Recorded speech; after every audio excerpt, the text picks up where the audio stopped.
Tuelekee huku. Serikali imetakiwa kufanya uhamasishaji wa kutosha kwa jamii kuhusu mipango ya bima ya afya kwa wote na kuboresha upatikanaji wa huduma za afya kwenye ngazi zote ili kuwezesha wananchi wengi kujisajili katika mpango huo. Mwanahabari wetu Livinus Feruz akiwa na ripoti hiyo. Wito huo umetolewa na baadhi ya wakazi wa manispaa ya Bukoba wakati wakizungumza na EATV kuhusu bima ya afya kwa wote inayotarajia kuanza kutekeleza Januari mwakani, ikiwa ni utekelezaji wa ahadi ya Rais Dr. Samia Suluhu Hassan. Wamesema kiwango cha chini cha fedha za kulipia kilichopitishwa cha shilingi 150,000 kwa familia yenye watu 6 kinalipika kwa Watanzania wengi, hivyo kinachotakiwa ni kuongeza uhamasishaji ili wananchi wengi waweze kujisajili.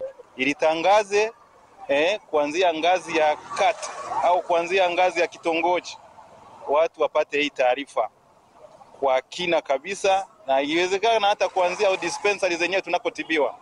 Wanaenda kule wanaambiwa kwa matangazo, kwa vipeperushi, kwa nini wawekewe, na waambiwe kwamba hii huduma ungekuwa na hii usingepata matatizo kama haya. Hiyo wahamasishaji ni wale hata watu wa huduma hospitalini kuanzia ngazi ya vitongoji, zile vituo vya afya, dispensary, wanao wanachangia kuhamasisha hili swala. Serikali iboreshe kwamba mtu akienda apate kweli huduma, kwa sababu tayari ameshalipia. Basi vipimo vyote hasa vile vya msingi, tuachane na malaria, UTI, kuna vipimo vya msingi, basi akienda aweze kupata huduma ile. Lakini pia ikishaboreshwa hivyo, sidhani kama kuna raia ambaye atafeli kuchangia, kwa sababu atakuwa na uhakika wa kupata huduma. Akifungua kikao cha wadau wa afya cha kujengeana uwezo na uelewa kuhusu uanzishwaji wa bima hiyo, mkuu wa mkoa wa Kagera Ajati Fatuma Mwasa amesema mkoa unaendelea jitihada kadhaa za kuhakikisha mifumo ya afya inaboreshwa.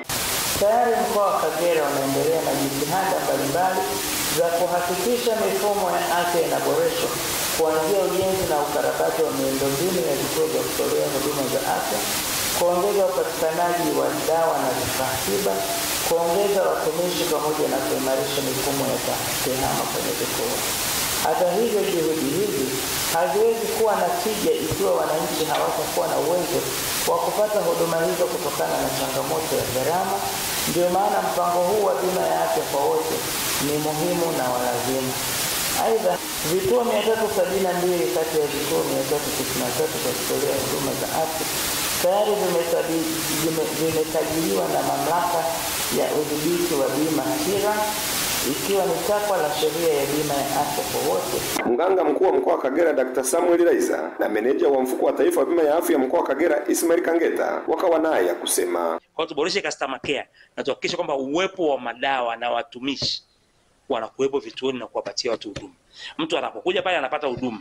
Katika level kama utaona ni uwezi zaidi ya pale, basi unampa rufaa aenda katika kituo kinachohusika na yeye.